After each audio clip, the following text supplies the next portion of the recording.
Good evening. This is Scott Armstrong. It's July 12th, 2023.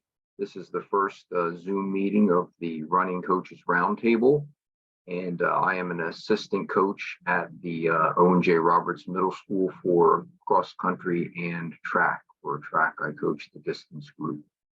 So anyway, I'm the only person on here, so I'm going to run through the meeting agenda that I laid out, and I know that a number of people are racing tonight, and that's why they're not able to make it to this meeting, so they asked me to record it. So this is my first attempt using Zoom, so it's going to be a little bit rocky, but we'll see if it works and makes the content available for some of our people.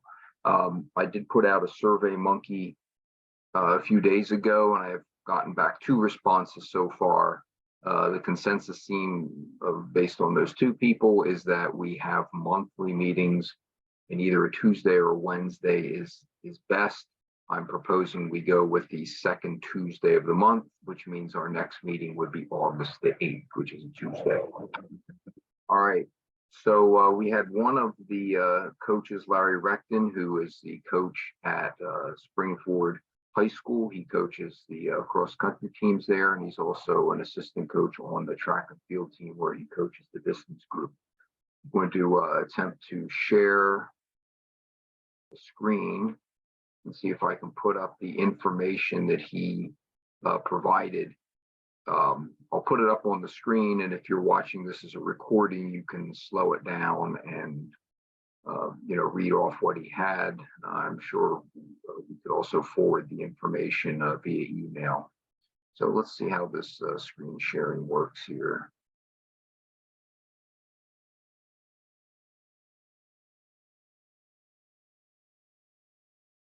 Okay, there we go. So Larry took quite a bit of time to put together his thoughts, which are quite detailed and I think very useful. After reading through them, I feel like I have a really good handle on how to structure the summer running program for a cross-country team, which was the topic of tonight's meeting. So he talks about the structure here, breaks the runners down into groups, and then has them run at varying paces, has the workouts scheduled for each of them each day. And you can see here he goes through the details of how he sets this up.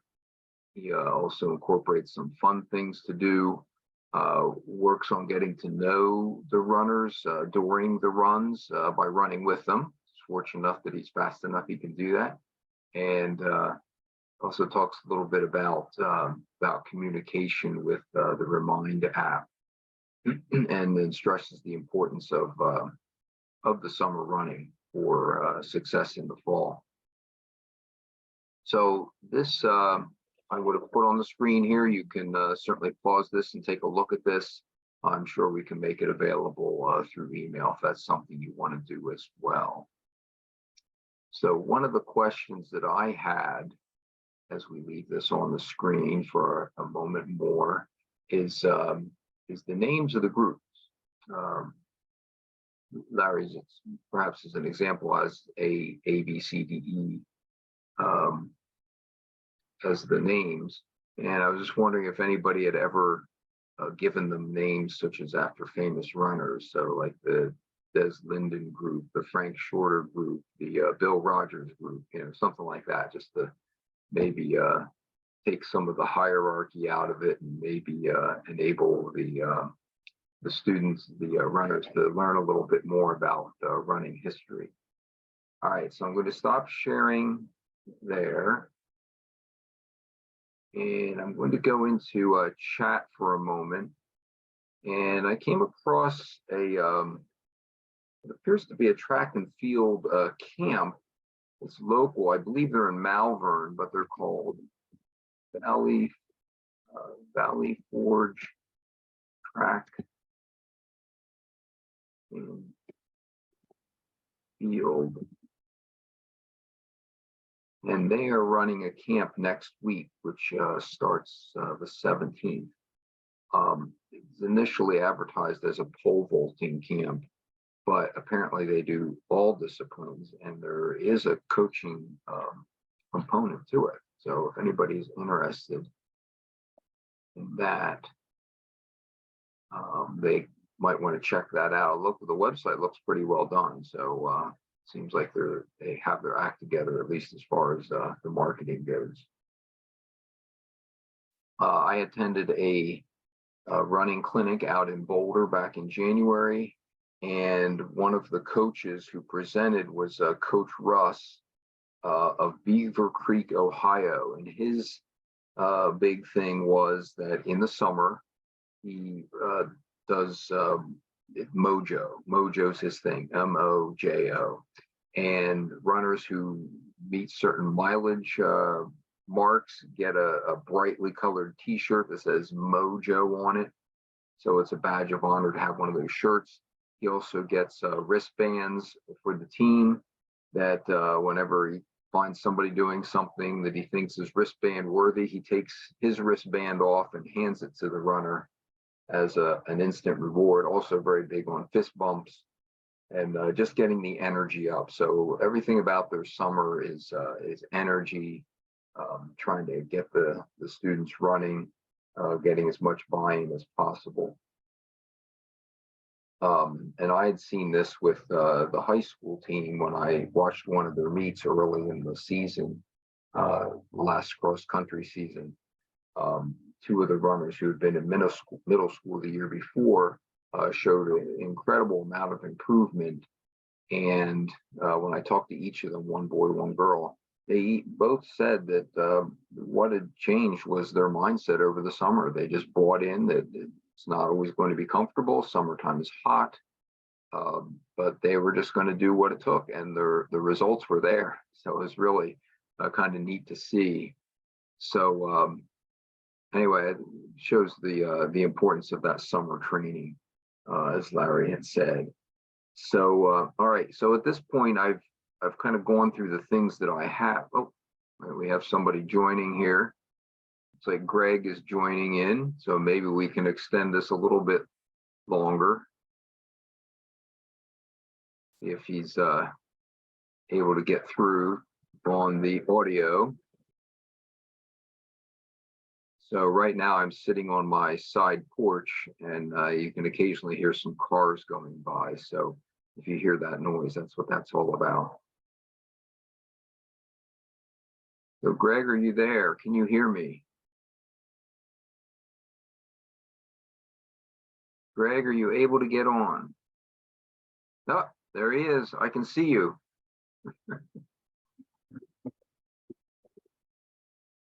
Hey, Greg, can you hear me?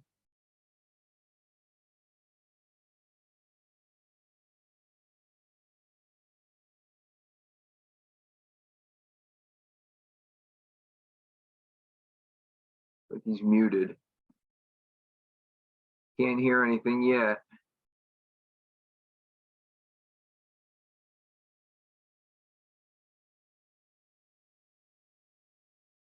Still can't hear. Still can't hear. How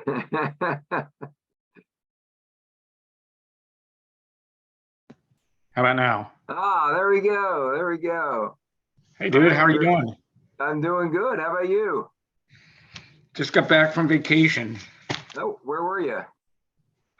We went to Pete and I and Lynn and Laura went to New Hampshire. Nice. So did a mountain race on Sunday. It was awful. It was very humid. Couldn't see anything at the top. It was extremely difficult. 3,000 feet of climbing. I hated it. What distance? What's that? What distance? 6.6 miles. Oh. They use this race as a national mountain championships like every 3 or 4 years. So I've done it before and had better days there, but I like the event. And it's one of those deals where, you know, I get done, I swear I'm never going to do it again. And then like a day later, it's like, yeah, maybe we'll come back and do it next year. Yeah, well, you never make those decisions during the race or in the 5 minutes after the race. Exactly. Not while I'm throwing up at the end of the race. It's like, yeah, wow. You know. Well, is that kind of like the Mount Washington? Now Uh, it's all trails. It's on a ski resort.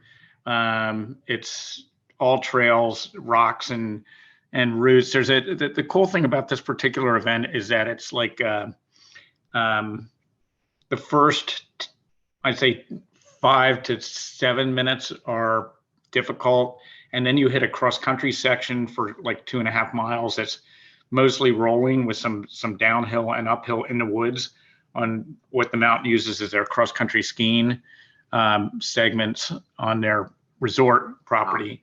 Then the second half of the race, you're hitting like regular ski slopes where you're either on the service roads going straight up, or you're on some of the slopes themselves, which are grassy, either going up or down.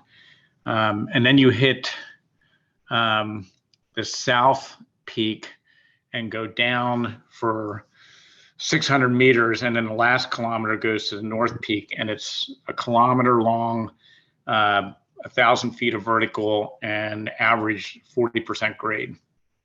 oh my goodness! So are you using your hands at that point? I'm on there's a portion of it where I'm on all fours. Yeah. Yeah. Like the guy who won the race, they have a preem for the fastest segment going up the last kilometer. And the Canadian guy that won ran 7:22 for a kilometer. That's how difficult it is. Right. So think about that. 2.5 laps around the track. The guy's the Canadian national champion. It took him 7.5 minutes to get to the top. First female was just under 10 minutes. It took me 13:59 to get to the top. Holy cow! And there was no running involved. At that point, it's just hiking. Right. Yeah, that what was it? Was it Looney Leprechaun this year that had a section like that? Yeah. Yeah, that was the intermediate. Like that port that we ran on that day was 20% grade. So imagine twice that. Yeah, and for a kilometer. And I was able to reach out and touch the ground. Yeah, on exactly. Oh my God. This is the way it was. And then to compound matters, you can't see the top when you're on it, and you can see people above you. Right. And they're suffering, and you just realize you're still 5 minutes away from where they're at. You know what I mean? Yeah. And then you don't even know how far it is to go from. I mean, I knew from past experience how far it was to go, but it's just a sufferfest for that portion of the race. But it's a different challenge than ordinary trail races. And like Pete and I talked about, there's really very little in Pennsylvania that you can do to simulate that, right? You just don't have that kind of sustained grade for that long, right? Unless you're in the mountains, So right. Now I know Hawk Mountain. Are you familiar with that? Yeah, I haven't done Hawk Mountain. That was something Pete and I talked about trying to do. Have you run up that? Is it runnable? I've not run up it, no. But I know they have like a 5K and a 10K. I think Don Morrison has done it. Of course, crazy Don. But he might have done it on a bike. I'm trying to remember. We've probably done both. But anyway, that having driven up there a few times, I can only imagine what running is like. It's a different element of challenge that I only started doing, I guess probably 10 years ago. We've done a couple of them out in Oregon. The rest have been in New Hampshire, and actually we did Whiteface last year, which was even harder than this one we did this weekend. The one at Whiteface went up and down, and the down was so demanding technically that it was not a lot of fun. Yeah, that can be a problem too. Oh yeah, down, especially for older people. Like last year, they really should have considered how risky it was for, I mean, it wasn't too much of a risk for me. I didn't feel like I was, scared to go down something, but it definitely was more of an injury risk for people in their 70s and 80s. And I think there were people, because it was a national championship event, that were going up as a whole, going up is just kind of, well, as long as there's no exposure, there's little risk of really getting seriously hurt. Right. But when you have to go down something that's really steep and technical, then you start to consider, do I really want to do this? Yeah. Start to cartwheel down the mountainside. It was, yeah. And I fell not on the really technical part, but I did fall once coming down last year at White Face, and didn't get banged up too badly, but it was just, I was so tired, like just the beating that my legs took, because that was 4,000 feet of ascent and then 4,000 feet of descent, all in, I think it was just under 7 miles. Wow. And there were portions that were just as steep as Loon, and for a longer period of time. It was very, very demanding. And yeah, so if they have it at White Face again, I probably wouldn't do that, but Loon was fun. It was good. How was your European trip? It was very good. It was a lot of fun. And, you're talking about the going up the mountain. The training plan that I'm following for the marathon calls for some hill workouts. And, around here and in Pennsylvania in general, it's hard to find a hill where you can run up for, 8 minutes. Yeah, exactly. That's my Run point. back down, because the plan says, run for 8 minutes, then take 90 seconds rest, run 8 more minutes, you're running up, and it takes time to come back down. And there just aren't hills big enough. Well, in Switzerland, I found this great hill that was on the side of this mountain that there was a funicular that would go up. And under the funicular was this trail that was just switchbacking. It was sometimes go under it. Yeah, and that was great. I think I had to do 3 by 8 minutes up, and I never had to turn around and go back. Do you know where you could find that? Maybe is like going up Horizon Drive on Mount Penn. Like, do you know what I mean? Yeah. Like I know that I did a race on New Year's Day one time from downtown Reading up to the top of to where the pagoda was and beyond. Yeah. And it was just, it was runnable and all uphill. Not real steep, but I mean, you could get a sustained 8-minute climb in that way. Yeah, it didn't, the plan doesn't say, anything about grade or anything like that. It just talks about going uphill. So yeah, going uphill, I mean, you can adjust your effort to meet the demands of the grade. So I understand the purpose of that philosophy of going uphill, tempo runs like that. So it was interesting because the week before, when I was in France, I also had to do a hill workout, but this time it was like 5 by 6. So I had to do 6 minutes uphill. Well, I also found a hill that was long enough that I could go up for 6 minutes, but then I had to go all the way back down. Yeah, and that's tough. Yeah. So, which was okay.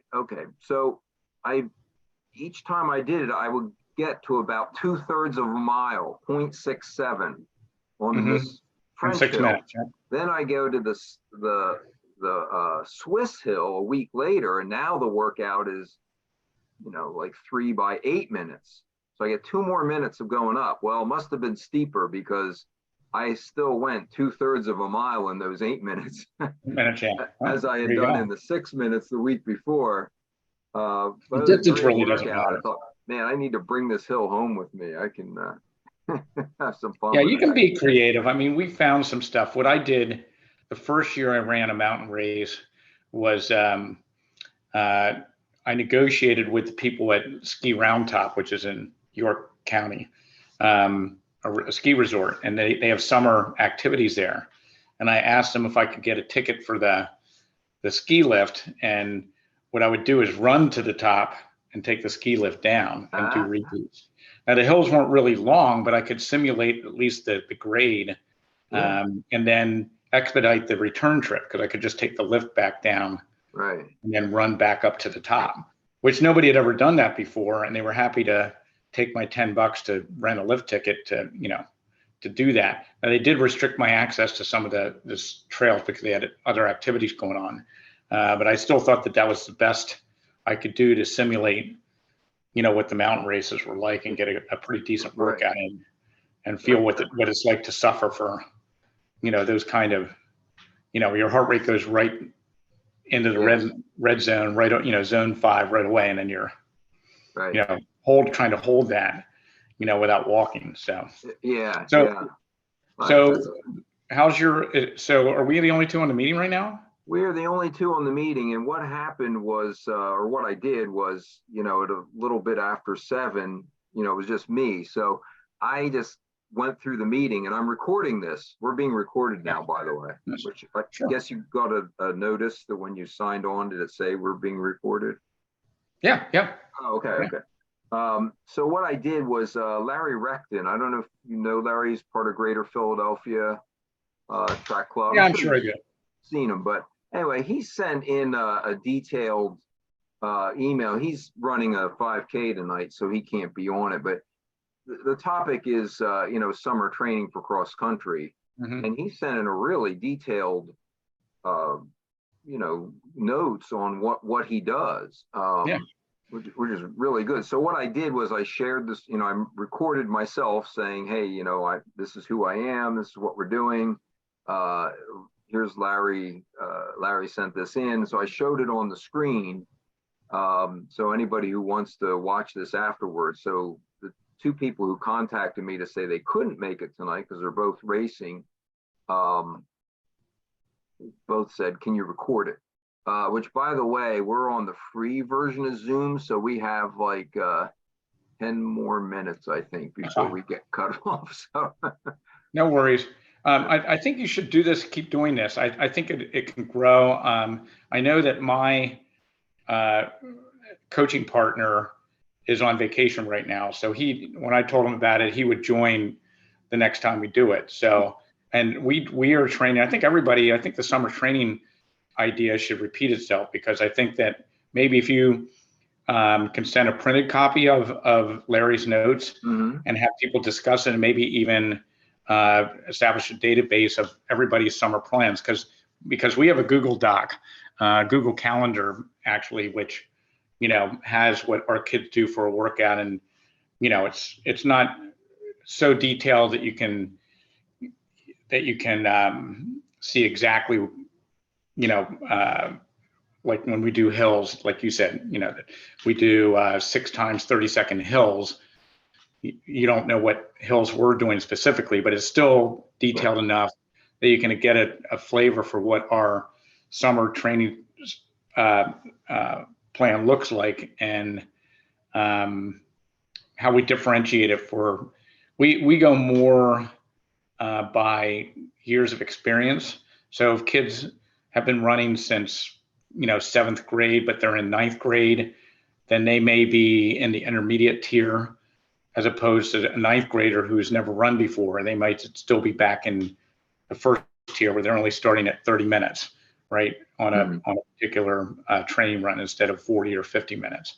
But we're training right now. We started June 26th, and we plan to run every 6 days until the season starts. Now, obviously, it's optional. Kids don't have to make it. We have kids. A lot of kids are on vacation right now, so our numbers are somewhat modest in terms of kids who are participating. But the kids know the workout, so even if they can't make the particular day that we schedule a session, they still know what they can do on their own if they're away on vacation. And primarily, we're looking to develop good habits and just a general discipline towards progressing to a goal for either the season or for their career. Like we have kids that their goal is to want to make the varsity team, right? If they were JV last year, they want to make the varsity team. We have kids that ran the league championship meet, but didn't make the district championship team. And we have kids that we have a boy that made it to states last year, but was 81st at state. So his goal for the season is to try to get to states and medal as a junior, which is a reasonable, attainable goal. So goal setting is big for us, and we try to get the kids to think about a goal, if not articulate a goal, for the cross country season at the beginning of the summer training cycle, so that they're focused on the purpose for why they're out there running every day, instead of just saying, well, you're doing this because this is what the schedule says you're to do. Right. So, Yeah. And it's sustainable if the kids can buy into what they see from what's happened before. So we had a couple good years where we had kids that medaled at states. We had a team that did really well at states. And when kids can buy into the fact that, hey, these kids put in the work in the summer to get ready for cross country, it worked for them, it's going to work for me, then, they make more of a commitment to the summer training because they've seen other kids succeed by making the effort to do that. Right. Yeah. So, 7 days or 6 days a week for all of July and August, that's a lot for kids to manage. But, we've also seen that, when kids are willing to do that, they realize some success. And at AAA, you're at, a competitive school. AAA is just in Pennsylvania. It's just very, very tough. There's no slouches. You don't get to AAA, boys or girls, either districts or states, without being good. I mean, you just, you have to train in the off season. So we do our summer schedule, and we include some cross training. We do form drills and speed drills. We've dedicated now Tuesday to being just a speed day. So we actually have, for the first time, what we're calling a fall track program. So our sprinters and hurdlers and jumpers from track that aren't doing a fall sport, we want them to come out and train with us in the summer too. So on Tuesdays and Thursdays, we have, our speed day. So even the distance runners are doing workouts that are just geared primarily towards speed, and the sprinters can come out and do not exactly the same thing, but they're on the track at the same time, and we're focused on speed for Tuesdays. And then on Thursdays, we're doing speed oriented stuff. The distance runners come at 7 o'clock, and we do a grass speed workout with the distance runners. And then the sprinters do either a hill workout or a speed workout on Thursdays at 8 o'clock. So distance runners go an hour earlier, and then the sprinters come in.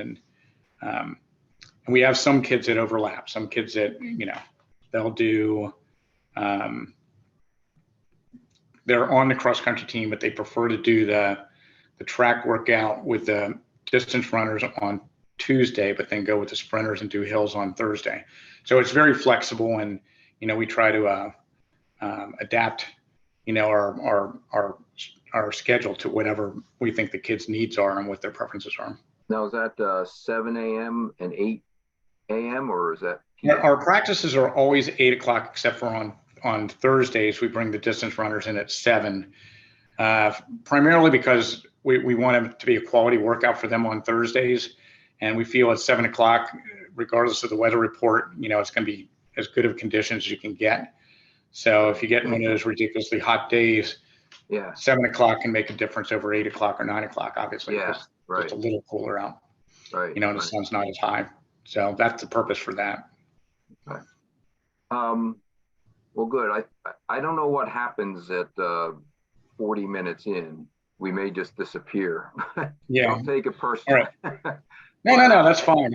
I actually we just got back from vacation. I wanted to make the meeting. I just got home and looked at the email and remembered that this was our plan for the first meeting.